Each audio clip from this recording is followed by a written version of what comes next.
Well, it's September, which means that it is time where the games get really intense. Mets are getting really intense and probably too tense as they are getting swept by teams that are over 20 games under 500. And the teams that are 20 games under 500 are showing more sense of urgency. So, a lot to get into. Welcome to Mets Weekly, presented by Empire Sports Media.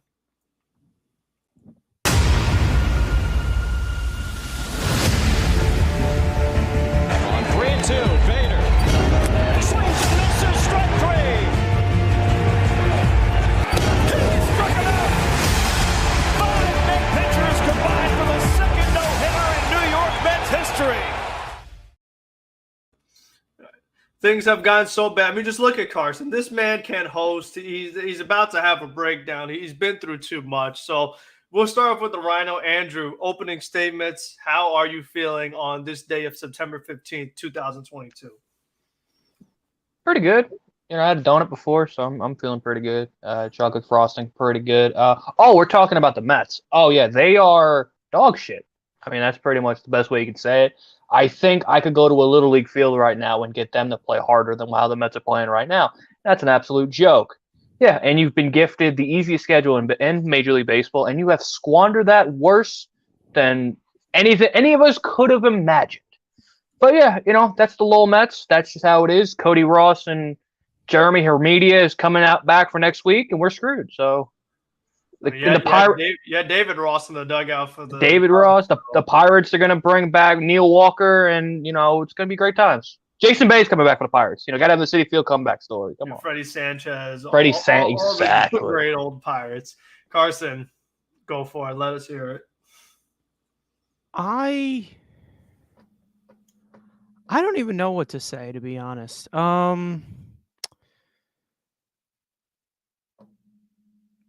What happened? Like, are they dead?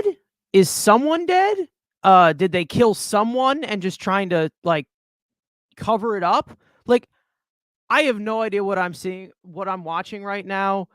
It is basically just gotten worse and worse. We've seen them strand runners in scoring position. Then we started to see them struggle to get a hit, and then we started to see them all struggle. And then the bottom of the lineup is the only part of the team that's actually doing something. The starting pitching has faltered recently. We're in the freaking twilight zone right now because everybody that wasn't producing in the first 125 games is now producing. And that wasn't much guys that weren't producing because a lot of guys were hitting. You can sprinkle in, Lindor's been in and out. He's been okay. McNeil's been fine. But altogether, they're not getting the hits when they need them. At the end of the day, this is not good baseball. This is terrible baseball. This is embarrassing baseball against teams that are not even in contention. They're not even close. They're done. They have nothing to play for. I always say that the worst team to play in September is the team that has nothing to play for. They're always the more relaxed team. That's been pretty much proven these last 2 weeks. But at least put up a fucking fight. I mean, come on. This is disgusting. They look like shit. They look awful. Less than 20 games to go, and this is how you're playing? That's bad. It's bad. Very bad. I think the most concerning thing to me just in this Cubs series in particular was you're seeing the Cubs do suicide squeezes. You're seeing them bunt with 2 strikes. You're seeing them steal bases like crazy. You're seeing their closer get 5-out saves on back-to-back nights for a team that's over 20 games under 500. The Mets haven't done that with Edwin Diaz once this season, where they have him do multi-inning saves on back-to-back days. So the Cubs are treating this like these are World Series games. Mound visits in the 9th inning, switching pitchers in the 9th inning. Like the Cubs, I don't know why they're acting like these games are just so much more important than the Mets, where the Mets are right in this big division race. The Braves are finally struggling because we talk so much. The Mets didn't collapse. It was just that the Braves went on a historic, unbelievable pace, best team in baseball pace, where they just never lost. And now the Braves finally lose games. They don't do well against Seattle. They don't do well against the Giants. And now this is the time the Mets pick to really struggle. And Carson, you talked about, a lot of guys earlier on contributing, and that's why the Mets had so much success. We said in the video yesterday, it's about who's hot. And the way this New York Mets team is assembled, it's a singles team. It's a team that draws walks. You need everybody to be contributing in order to be a successful offense, because the runs that we do score, it's a late solo home run by Alonso. It's a late home run by Lindor. It's a solo home run from Tomas Nido. Meanwhile, when you do draw the walk, when you do get the base hit, you're seeing all these double plays. And if it's up to me, I'm seeing all those double plays. How about stealing a base? How about a hit and run? How about something to try to avoid these double plays? I don't know what happened to the aggressiveness of this team. I know Brandon Nimmo is not a good base stealer, but you have to learn eventually. You got to try eventually. What happened to Francisco Lindor stealing bases? That's something he was doing quite a bit during the season. I haven't seen him cut it loose in forever. Let Jeff McNeil run. Do something, anything. I mean, you just have to try to shake things up, get this offense going, because it's clear that they're pressing. Because it's one thing if they weren't getting on base at all. You could just say, okay, you know what? They're slumping, they're struggling. But they are getting on base. They're just not capitalizing when they do it. And I think that you just got to try to push the envelope, get something going. And that's why I want to see them be more aggressive. Like the Cubs doing small ball. Do a suicide squeeze. I don't care. Just score some freaking runs. With guys like Jacob deGrom, guys like Chris Bassett, when Scherzer comes back, you don't need that many runs. You just need a little bit. So whatever it takes to score those runs, since you're not a home run hitting team anyway, you need 3 straight hits, especially with a lot of the speed on these guys.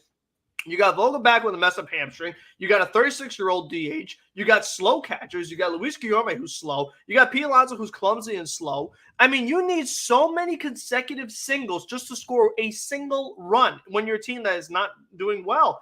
They need Starling Marte back, because Marte is a guy that can steal bases. He can go first or third. He can give you extra base hits, hit doubles, hit home runs. This team really needs Starling Marte to come back as soon as possible, because having Luis Guillorme start, having Darren Ruff start in right field, it's just not getting the job done offensively.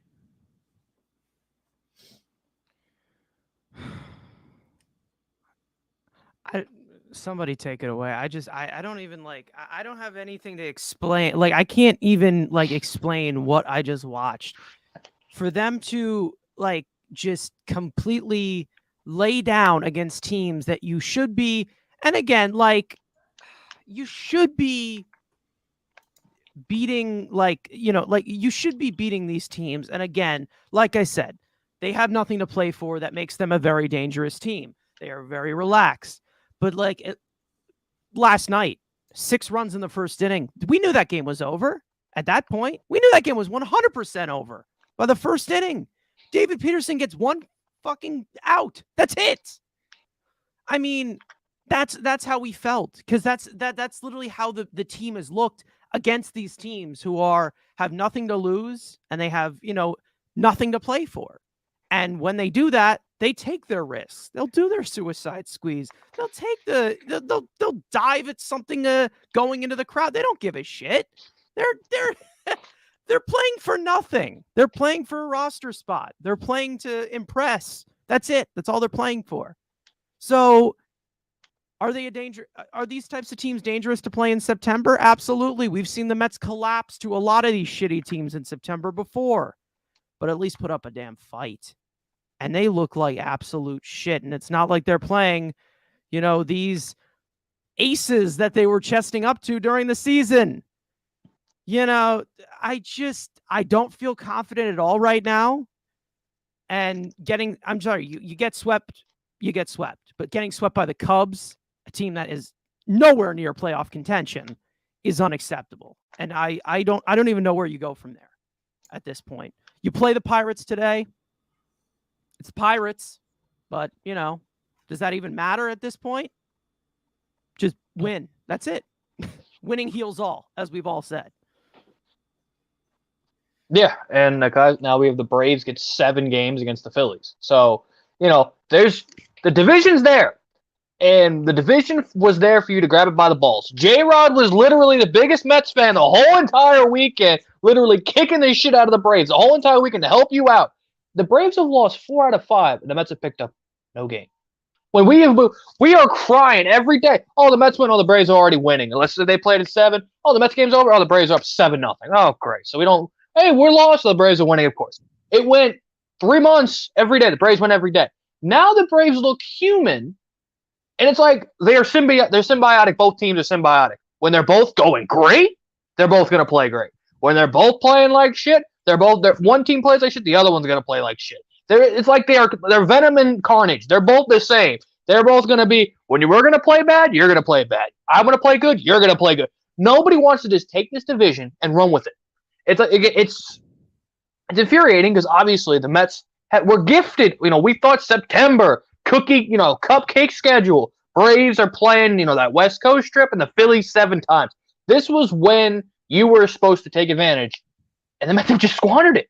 And it's like we're blessed to be in a situation where the Braves have went this shit too, or we could be looking 4.5 games. If the Braves were still playing, the Braves could be in the 4 games in the division if they were playing like they were 2 months ago. So the Mets are lucky that there's still a half game in first place. But also, again, you're 1 day away, 1 win, 1 loss, boom, you're back in second place, and you're back at playing the Phillies second week in October, while the Braves are sitting, waiting, setting up their rotation. And now if you beat the Phillies, you get the Dodgers round 1. So again, and there's no fire. And this is maybe an old school take here, but the fact that this team needs a jolt. And there has been times where Buck could have been easily thrown out of a game to try to fire the guys up. And he's done nothing. He's been Luis Rojas to an extent, where he's just sitting there, give a stupid look when somebody gets hit by a pitch.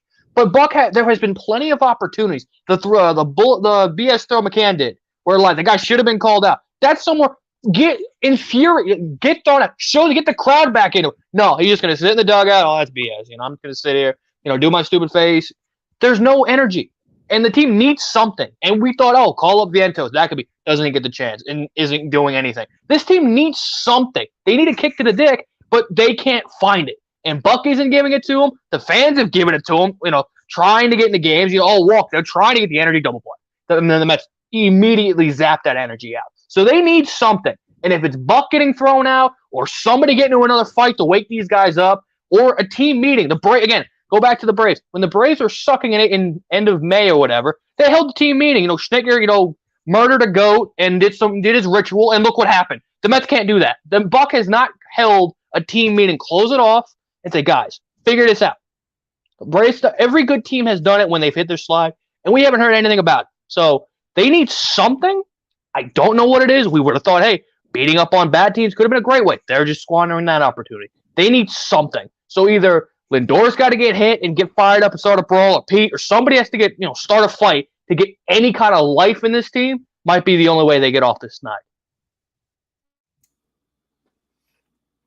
The Mets and Eric Chavez had a meeting before yesterday's game talking about hitting and the pressure and things like that. So they did hold the meeting, but yesterday, they looked maybe just as bad as ever. So that means that that didn't work either. So like you said, they're kind of trying some stuff, but nothing has really just given them that edge to just get them going and get them on the hot streak. So I just think that's very frustrating. Carson, you have anything you want to add? Because I want to get to Sandy and just kind of go back to the whole philosophy that they've shown. I keep asking, can it get worse? And it's just gotten worse. So I'm going to stop asking that. It could get worse. It could get worse. I'll just ask, can it get better? That's it. That's all I want to ask. And then, yes. Again, we're not asking for much. We're asking you to score more runs than the Pirates. There's really that's all we're asking tonight. Whether it's 1-0, whether it's 2-0. Would love for it to be like a 15-3 blowout. Would love that. And then, of course, you'll go cold the next 2 games because that's how they do it. But wake the fuck up. That's all I got to say. They don't have any excuses at this point, and they're running out of options. It's over. The clock is ticking. If you don't want to play, you're not going to get it. That's it. That's all I got to say. It's over. Yeah.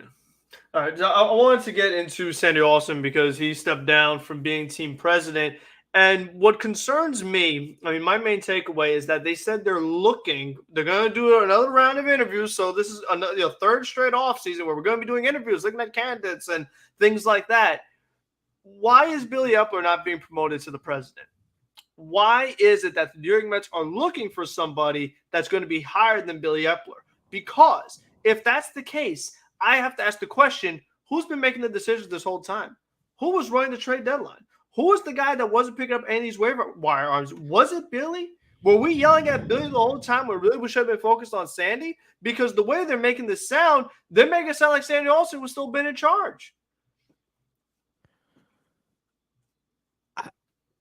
I don't know at this point with that whole situation, because I don't know, because we've talked about a lot of these things of like a lot of grudges being held and a lot of situations of things going back to, a lot of stuff in the front office. I have a sneaking suspicion that the whole information that came out with Billy Epler being good buddies with David Stearns, I'm starting to think that that's probably something that they've been most likely pursuing, and that was something that they had in mind and continuing that process. It is weird to think about because of just the lack of aggressiveness you have been seeing. You saw aggressiveness, spurts of it, but it's just not here yet. So then you're like, okay, maybe there's a little bit too much Sandy than there should be. But I think, Sandy just being in front of Billy Epler, I mean, that's pretty much how it is. And I think at this point he just wants to step back, and I think they just want to bring in more baseball minds. I don't think it's kind of just, Billy Epler having his hands tied, because we've seen a lot of Billy Epler style type of guys come in here and get picked up and traded away. So I think they're just trying to add to it. I think they know that they're not there yet, but they're getting there, and they're just trying to play the patience. That's what they're trying to do. Like, they're trying to play to the patience of the fans or whoever's watching it right now. They know they're not there yet. They're trying to win right now. So they're trying to fix these pieces day by day. And that's what that's what I'm seeing. But again, sneaking suspicion, because, we've seen a lot of crazy stuff going on with Sandy before, and the whole control. Last year, there was points where we were like, okay, is Cohen and Alderson, are they on the same page here? Because we've seen Cohen like some tweets and shit like that of him saying to get his big boy pants on and crap like that. So, it is suspicious because, Sandy's said stuff and done things that are very suspicious in the past. But I don't know. I'd say that you can look at it from both ways. That's what I'm trying to say. But like, any stories that you hear, they're not going to be official until they fully come out. Like, that's pretty much all you're going to see. Like, with the whole thing with Sandy, and like, example of Javi Baez, of like how they're like, oh, we consider DFAing him after the whole thumbs down crap. Got that a few weeks before opening day, that whole story. So I'd say that they're trying to just add more baseball minds, because that's something that Cohen is definitely pushed for. And that's what I think they're doing. Would I be surprised if there was a little bit more of a mass management with Sandy? No. But I think the reality is, and what it comes down to is, Sandy had to go. It's enough. He's done his time. He's kind of over it. We've kind of seen that. And that's it. I mean, I don't know. It's hard to tell at this point. It's hard to tell. But we do wonder, and we are worried that something is going to explode behind the scenes. Yeah, obviously you look at this, and like you said, you've had the Twitter barb of, hey, maybe Cohen and aren't as good friends. Obviously he used him to get approved. We all know Cohen used Alderson to make sure he gets the job. Now you're starting maybe see that they aren't that on the same wavelength. Obviously, we've said, one wanted Springer 1 year, one wanted who was the other? Bauer or whatever. Yeah, one wanted. You're starting to see that, and you're seeing him tweet like, "Hey, can we put the big boy pants on?" Because Sandy, I know, is still kind of like he's the last remnants of the Wilpons, where it's like he doesn't want to go full on AJ Preller. Like, he's that example. Guy is just going to go big money. That's what he wants. And I think Steve wants to build a good team, but I think he's like, we're penny pinching still. Like, why can't we go to that nth degree to get, JD Martinez, Mancini, whoever was at the deadline, that like maybe Steve's had enough of this, like, hey, we're New York. Like, this isn't the Wilpons anymore. I want to go out and take this team, who is a good team, and I want to put it over the edge. And I want to go out and get the big, sexy names. Yes, would we, maybe he wanted Soto. Obviously, we all know Rizzo wasn't dealing with the Mets. But let's say Rizzo wasn't, he probably would have won something like that. He wants that other piece, like he's gotten with Lindor. Marte and Scherzer were Scherzer obviously is that Lindor type piece. But maybe Steve's starting to get impatient, kind of like, hey, there's stars to be had, and Sandy's like, no, let's go here, and he's not going to the nth degree to win. Maybe that's starting to rub Steve the wrong way. We don't know. Again, we don't know what's going on behind the scenes. We're just taking guesses of what we could see. And again, like he said, David Stearns has been linked to the Mets for how many years now? And then obviously the stuff with Epler, that report came out. So maybe that's his grand plan. Sandy was that Oakland A's. He's not going to spend money. David Stearns, yes. The Brewers aren't as obviously the hater trade can be take your side on whatever. But he's developed pitching, he's developed everything without money.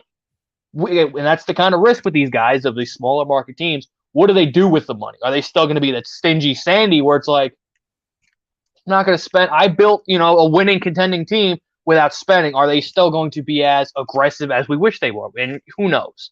But I do think Stearns is going to be the end, probably what they want and probably where Steve wants to go. Will it happen? Again, like Frank said, this is the third straight year of the Mets trying to find people to take this job, which should be appealing, but it seems nobody ever wants it. Could a playoff berth, maybe a deep playoff run, change that? Definitely, I think that could definitely be possible. Hey, you're not coming into a team that hasn't made the playoffs, and let's make the playoffs. We're going to make it. You go on a deep run, this job becomes way more appealing than what it was 2 years ago, where it's a bunch of sub 500 records. Now you're going to a team who, let's say, goes to the NLCS, loses to the Dodgers, yada, yada. You're just trying to make those final pieces to build a World Series team. You're not starting from scratch. So, again, getting rid of Sandy maybe is a good thing. Again, obviously, just getting that last remnants of the Wilpon. Yeah, Sandy, again, obviously, we're going to hold Sandy. Got 2015, but it's been almost 10 years. It's been 8 years. We got to get over that fact that he built the World Series team. He's also kind of destroyed this team to an extent. So, get that last remnants out of here and let Steve finally take full-on Cohen ball. No more Wilpon employees, none of that. This is Steve's time, and maybe that's that last pillar. I just don't want to see them be so reliant on Stearns. I understand why they like him, but you can't do this with the expectation we're going to get Stearns. I mean, we could use a basketball example. The Knicks were we're definitely going to get Donovan Mitchell. And that didn't work. So what's your backup plan? There's been no backup plan for New York. So I don't want to see the Mets take that approach with Stearns. I do want to see them, be open-minded. And one of the things I wonder, as it relates to Stearns, there was that one report we saw. It was actually a couple reports we saw that some of the candidates weren't crazy about the job because they felt like they still weren't going to have full control. They felt like they were still going to be working under Sandy Alderson. Now that Alderson has stepped away from the president and it's just an advisor role, is it more appealing to Stearns and so many of the other candidates that we saw that just flat out turned down the job or just were not interested in the job? Will this search now go significantly better than the ones the past 2 years did? I mean, that's the question I have. I hope so.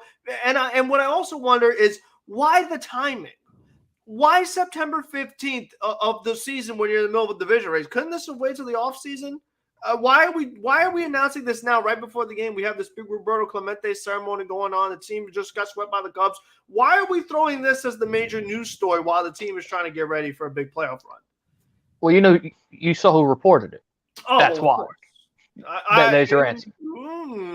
So wait a minute. You think that because the Wilpons still have some ownership of the team, a little percentage, that they knew what was going on and they leaked it to Martino and he put the story out?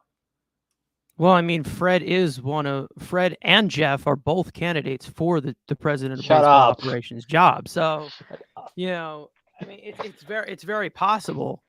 I think you have to look at it as Sandy's moving on. We've already moved on. We've said that the game has passed him by, and he was good for what he was supposed to do back when he was brought in the first time, of getting us into this Moneyball mindset after that entire Madoff scandal crap. And I think a very respected guy around the league as a whole, definitely helped Cohen get the team. And that was something that was one of the biggest things.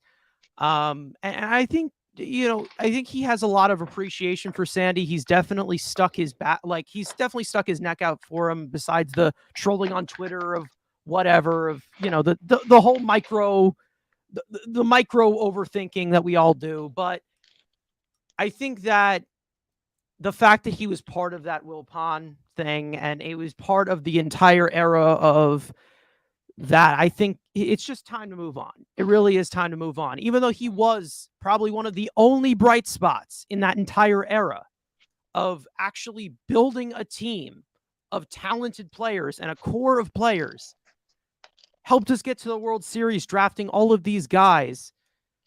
He's still not perfect. And I think that's something that is really taken. I think that's definitely taken. It's a huge emphasis. Like, that's the huge emphasis. He's not perfect. He's made his mistakes. We all know he has made his mistakes. Not many of us agree with a lot of those types of moves that he's made and those types of decisions that he's made.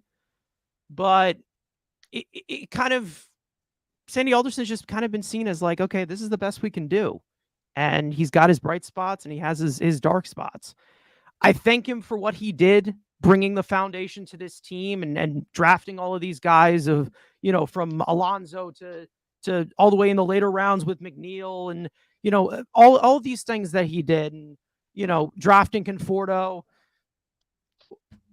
But, of course, you had to sneak that in. It's just, I think Billy Epler came in here. They looked for a GM, and, the speculation was the speculation, but, I think it's time to move on. It really is. It's time to move on.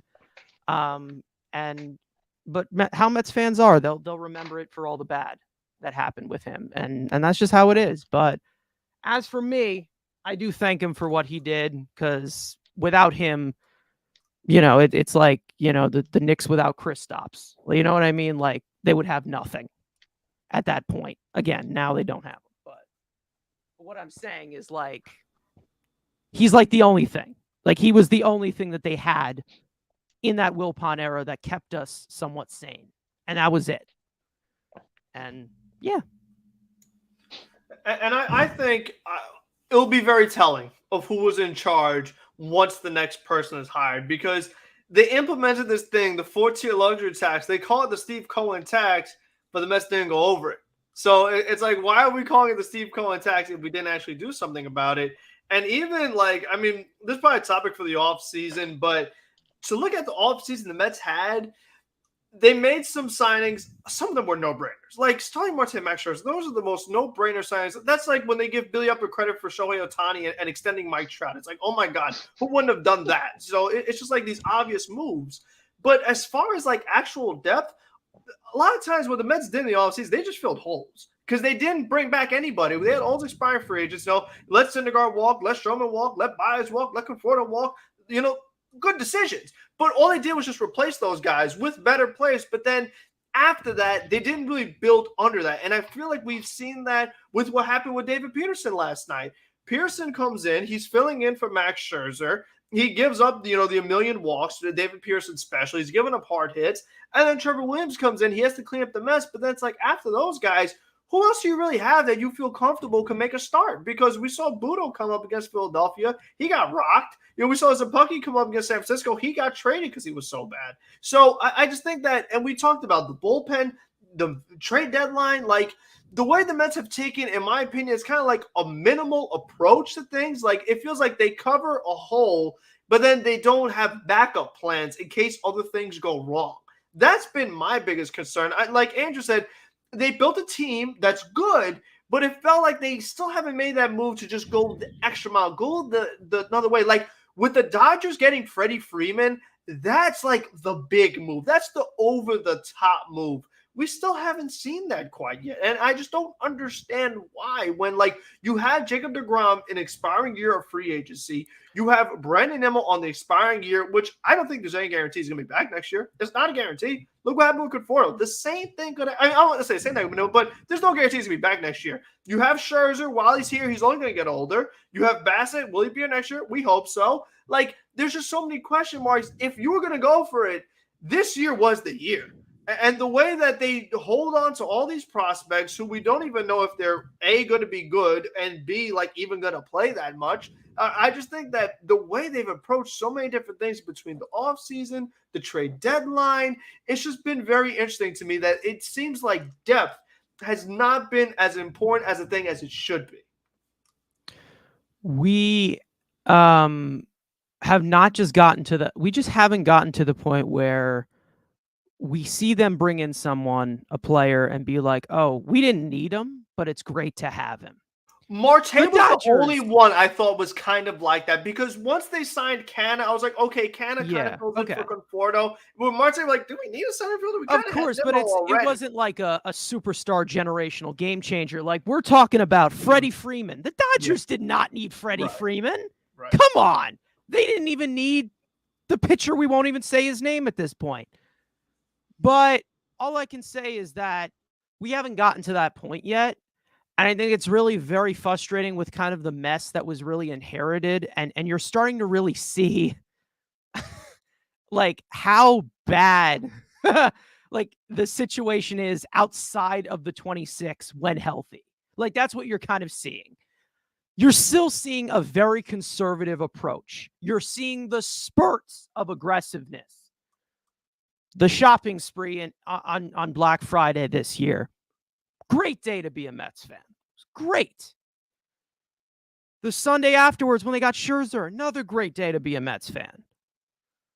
You also saw them DFA Robinson Cano. They should have done it before the season, but they did do the job. They optioned Dom Smith when he wasn't producing. They got rid of JD Davis when he wasn't producing. So you're seeing them make the moves that they need to. You're not seeing them be aggressive with it. You're seeing spurts of it, and you're not seeing it yet. Like, it's just, they're on their way there. They're just not there yet. And it's just basically how the impression is made. It's like the Mets are falling asleep at the wheel. Well, they don't really have the advantage to do that yet. They could, but like, what can they fall back on? Like, that's what they're trying to see. They're trying to win while also trying to build it up as well. So they're in that pivotal point where we're trying to be the Dodgers, but we're nowhere near that yet. That's what I'm seeing right now. And listen, people have been impatient for the what was it, the 40, 50 plus years of how long have the Wilpons owned the team? 40, 30 years, whatever, too long. So yes, you have every right to be impatient. This team has been miserable. But it's just the reality. And that's just how, media, fans, that's how they react. And that's how they're just going to see it. And, is it frustrating? Absolutely. But at least you're seeing somewhat type of a change. But it's just not as fast as people think it's going to be. I still can't get by the fact that they legitimately had Devin Marrero make a start. You had RJ Alvarez come out of the bullpen. You had Rob Zandstromnitsky. Like, these people you've never heard of. What a stroke that was. That was making meaningful appearances against the Atlanta Braves. Like, that's the kind of depth that this team assembled, really. And we talked about it. It's like, you can't sign Ken Giles to a minor league deal, Duffy to a minor league deal. Like, you're going to go with these guys that, like, aren't even – they're not major league players, and like, they legitimately use them. That is just like the biggest concern to me, that how could the team that has the richest owner of baseball be employing these guys and actually use them in huge games? They've ran it like they've played these past few days or these past few weeks. They had the opportunity and they squandered it. Like that's literally what you're seeing. They had the opportunity to improve at the deadline, didn't really do much. You added pieces. Did they get better? Like, what we're seeing right now, who knows at this point? You're still seeing a lot of problems. You had guys that you could get off of waivers. You didn't do that. And And listen, I understand why they would commit to a fully healthy team and say that, like, okay, we're banking on these guys staying healthy and we're banking on these guys being here and being the full 26. I understand that because fully that team, those 26 guys, it's a pretty good team. But is that going to happen? There is a 1% chance that happens. They banked on guys staying healthy, and those guys are still not healthy with less than 20 games left. So all you can really do is just stare off into space and really dwell on it. And that's it. And with guys like Darren Ruff and guys like Vogelbach now slumping and guys like that, it's just a reminder that they didn't do enough. But there's nothing you can do about it right now, and it's frustrating. And I think what's crazy is that whenever McGill comes back, whenever Lucchesi comes back, it's like, look at how much time they're going to have to decide if they're playoff roster eligible. It's like, okay, Lucchesi or McGill, you have like 3 outings. Show us that you're eligible for the playoff roster. It's like, really? That's the sample size we're going off to make these decisions? Because like you said, they're like, oh, well, don't worry. McGill will be back. Lucchesi will be back. Drew Smith will be back. No need to worry. We won't get any other relievers because we're going to get these guys back. And it's like, are we? And are they going to be any good? Like, it's just, I don't understand why they felt the need to be so risky with stuff like that. I just don't understand the point in that. I always say, it's better to be we always say there's no such thing as too much pitching. If anything, be over prepared. Have more guys than you need than not enough guys. Because if somebody else gets hurt, well, guess what? Even if McGill comes back, somebody else goes down, you're back in the same exact situation you were regardless. So again, it's just like the depth is just really what concerns me. That's why Sandy steps down, somebody else comes in. I want to see legitimate change. I don't want that anymore. I don't want we have to be afraid of the trade deadline because the mistakes we made in the past. You can't operate like that. You can't. I always say you can't play scared. You can't play scared. I mean, when you have an owner like this, you got to, like Carson, you got to be more aggressive. You got to go all the way. So I don't want to see this. Oh, you know what? We got rid of JD, so we get Darren Ruff. We got rid of Dom, so we get Vogelbach. Oh, we got rid of Holderman, so we get Michael Gibb. Just like these small upgrades. They'll just these incremental upgrades, but not really like, okay, we got this, and now we get a bigger piece in front of it to really establish ourselves. That's the kind of moves that I want to see in the next regime. Being aggressive, being scared. I mean, you also can put that to how I like my pitching. I don't like guys who pitch nervous. I don't like guys who play nervous. I was like, where are you going with this? I was like, again, it's how you go in. Like, I mean, just go for it. You know what I mean? Like, just stop being nervous. Stop being a bitch and go. Like, that's what I'm trying to say. You know what I mean? And speaking of nervous, I want to transition to David Peterson yesterday because this is my fear. Like, what you just saw was the nightmare that I experienced of this guy actually going into a rotation. What's up, Hayden, man? Haven't seen you in a while. What's going on? But all I can say is that this guy, I wouldn't say pisses me. No, he pisses me off. But the amount of like nerves that he creates whenever he throws a pitch, it's like, it's unimaginable. Like, I can't even talk. Like, we know he has a walk problem. Let's stop acting like, okay, 3 outings in a row, he only walked 3 batters, so it's all fixed. My problem with him is he going to string together 25 starts next season when he's in this rotation? We're not guaranteed to have DeGrom back. We're not guaranteed to have Bassett back. Taijuan Walker may go. Carlos Carrasco is showing his age, and I'm pretty sure he has that vesting option crap or whatever. We don't know what this rotation is going to look like. Are you telling me that David Peterson, this guy who has 3 good outings, 4 bad outings, 3 okay outings, what? This guy just going up and down like a fucking heart rate monitor. That's how it is watching this guy pitch. But hey, you know what? He is a major league starter, right?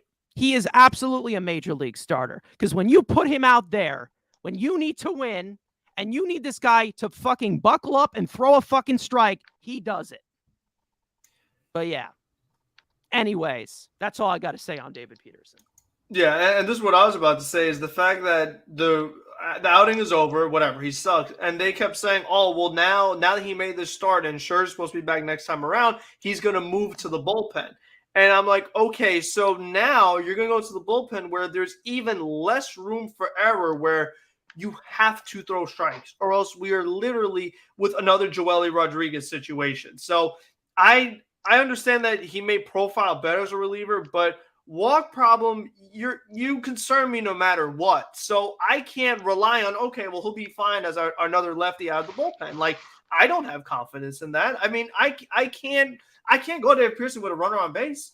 I mean, how much damage could he do? At least how much damage he did in 3 batters with Chicago. You go walk, double, you're down 2-0, a runner in scoring position, nobody out. I mean, that you can't do that in the bullpen. The game is over in the snap of a finger. He'll be back in the rotation when he pitches 2 good innings in spring training next year. He'll be back right in the rotation. Everybody will ride in the hype. Like, this is the thing. I have tons of people go after me with the David Peterson take. I understand it. He's pitched relatively well for the whatever most part. But like, okay, had a great start. Do it again. Like, You're telling me that this guy can be a starter? Like, this guy can actually go 25 outings of actual consistent, the usual starters. Chris Bassett, he's had a few blow-ups, whatever. But this guy, all over the place. Like, it's just, what the hell just happened to my earpiece? Okay. The thing is that I can't rely on this guy to be in my rotation, whether it is as the 5 starter or just the 5 starter, at least. I can't count on this guy 5 days to do well. Are you kidding me? And here's the thing about this. This guy, okay, maybe not just full on entering his prime. Whatever. This guy was a first-round pick. He was a first-round pick. And we're still seeing this guy go up and down and up and down and up and down. He's shown that he can do well in starts. But, like, I don't know if he's just going to go out there and just fucking throw the damn ball into the stands.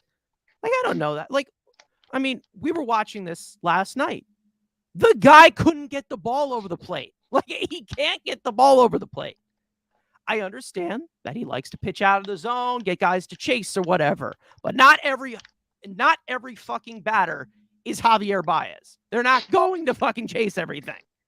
So throw strikes and stop being a loser. That's all I got to say. End of story. Fuck this guy. God. Well, Anyways. after that spiteful rant, I'm again, just so yeah, tired of it. I'm just done. It's like, it's so annoying. I just can't. Like, God, it's all over the place.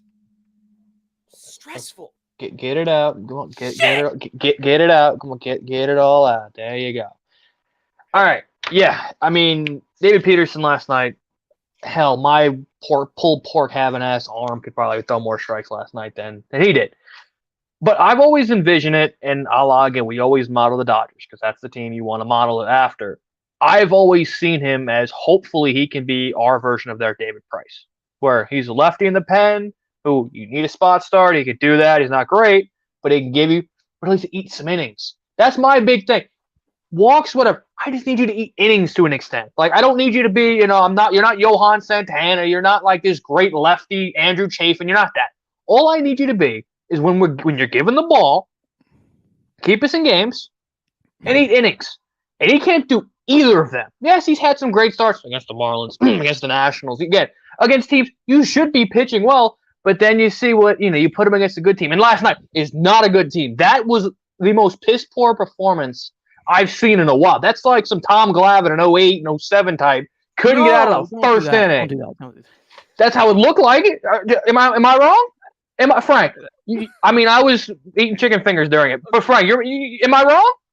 Am I wrong? Don't do that. Don't do that. You're not wrong, but don't say that. We're in the month of September, and we're going through it again, so it's okay. But yeah, like that performance last night was literally painful. I'm sitting here. I usually watch the game with my dad. My dad was watching Game of Thrones, I think it was, or some kind of the new spinoff or whatever. So I'm watching the game on my phone and watching it with Mets fan. I literally, by the time I get up, I said, don't even put the game on. It's already 6-0. He's like, the game started 10 minutes ago. Yeah, it's already 6-0. David Peterson walks the first 3 guys, double. He goes, well, that sucks. But yeah, this is the point with this guy. There's the times he looks great. And when he can throw strikes, he's useful. Keyword being not great, not good. He's useful. But when he cannot throw a strike to save his life, you're looking at white Joely Rodriguez. We don't need another Joely Rodriguez. We don't. We're trying to get rid of Joely Rodriguez. We're not trying to add another one. But again, does he have some potential? Of course.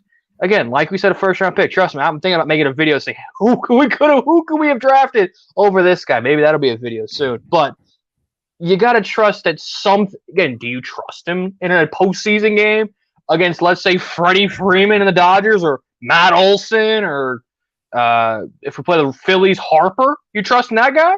Juan Soto and the Oh, yeah, we play the Padres. I forget he's in San Diego, even though he's got a worse batting average than James McCann in September. But again, you don't trust him. And I don't need another lefty who walks the ballpark, can't strike out anybody. Well, his slider at times is good, which I'll give him that. His slider, when it's right, can get some swing and misses. But again, it's like flipping a damn domino. What side is it going to land on, good or bad? And I can't deal with that with relievers. Perfect example. Adam Ottavino walks everybody. And as the ball into Joely, does Adam Ottavino have a walk problem this year with the Mets? I mean, he can do it. He figured that out. David Peterson has had years to develop, and he's not Adam Ottavino. He's not 36. He's still, going into his prime of his career. But this is a problem that can be fixed. But why can't he fix it? And it's been, he's been given every opportunity to fix it. And what do you got? So you're gonna yell something? No, nothing. I was just about to add on to something that you were gonna say, but go ahead. Anything else? I guess just tag, I guess. I'm just very passionate about walks. I hate them. But no, I just. You okay? You okay? All right, good.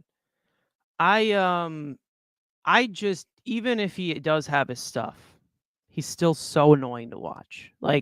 This guy, like with that stupid. It reminds me of like that stupid Wii game where you're standing at staring at the candle or whatever, and you got you're testing your balance or whatever. That's how it works. I'm floating right now, and I just don't know where this is going. You know what I mean?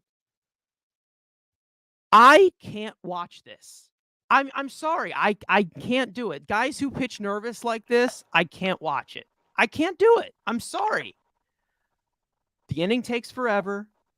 We all know the repercussions that go on with walks. I don't need to say this again. It's just that it's eventually going to blow up. That's just how you see it.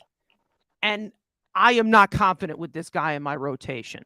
I expected a lot more from this guy, and he has not been good for these last.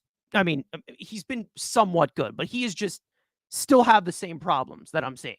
And that I just, as closer and closer he gets to 30, I don't think he can really do that.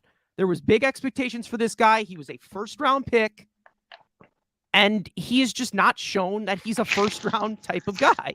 He just hasn't at all. And I don't even know what to say anymore.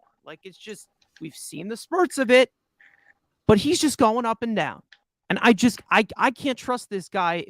And this is the main thing because of how I look at this rotation next year. I can't trust that this guy is going to do well every 5 days. Again, like I said, don't know if DeGrom's coming back. We don't know if Bassett is coming back. We don't know if Carrasco is even going to stay healthy or whatever. We don't even know what's going on with him. He's going to go on 37 years old by the end of next year? Taijuan Walker, bye. But other than that, it's just this was our own guy. And if our own guy is not showing that consistency, how long until you cut the cord? That's what I want to ask again. But you know what? Whatever.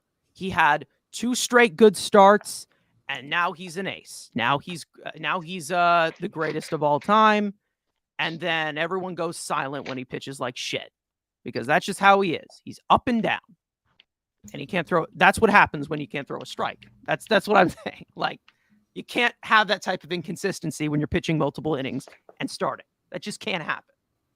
Yeah, I just want to close with this on the topic of David Peterson. He struggled obviously, and Trevor Williams had to come in for him. And Trevor Williams cleaned up the mop up duty, what have you. And you asked the question where next start, if you need extra start, who are you going to? Trevor Williams or David Peterson?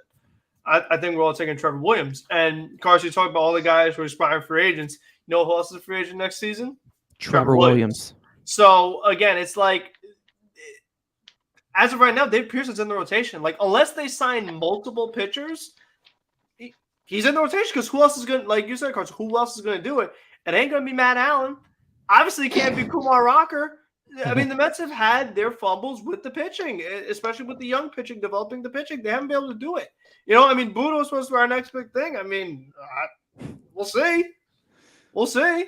Because other than that, it's like, what other arm is really major league ready to step in? We got rid of Carson Seymour. We know Hamill's not ready. We know Ziegler's not ready. So, I mean, what are we looking at with the next year rotation? So, it's a next year problem. We have to get through this year first. So, you guys want to make your closing statements? I think the game either started or is about to start. So, I'm sure they are already up to bat and just went down 1-2-3. Well, that's my prediction. So we'll see. My closing statement is get your head out of your fucking ass before I go down to Queens and dislodge it for you. That's all I got to say. That was a pitiful series I just watched. They were dead from the first pitch of every single one of those games. Maybe survive to 2 pitches tonight. That'd be nice. It's just at this point, you have no excuses. They put all their chips in with saying that these 26 guys are going to stay healthy. They're still not healthy, and that's what they're going with. That's it. And you gotta win from that, because all I can say is that there's no excuses because you got Max Scherzer here. Again, you have this 3-year time period. You still got to win. Even if they didn't do enough, you're built to win right now. Do it. Win then. That's all I got to say. Andrew, final remarks. Yeah, I'm going to go make some dino nuggets. Hopefully by the time they're done cooking, they're not losing. So I hope I got a little 10-minute time slot. So it's all O'Neal Cruz don't hit a 156-mile-an-hour piss missile that breaks the scoreboard. No thanks. I'm going to steal Frank's line here. Don't suck. And let's go Phillies. Yeah, I mean, that's the one time we'll be saying that. But again, you're supposed to win these games. The Pirates stink. Just win. I mean, is that really too much to ask? Like, do what you've been doing all year long. Beat the teams you're supposed to beat. You'll win the division, be in the playoffs, and that's it. We'll all be happy. We'll have nothing to complain about. So, until next one, thank you all for watching. Make sure you're going to Empire Sports Media for all your New York sports need. Subscribe to this channel. We posted the Vientos video earlier in the day where we all raged and ranted about Darren Ruff. So that definitely was a lot of fun. Don't panic just yet. There still is some season to go. So thank you guys for watching. We will see you in the next one.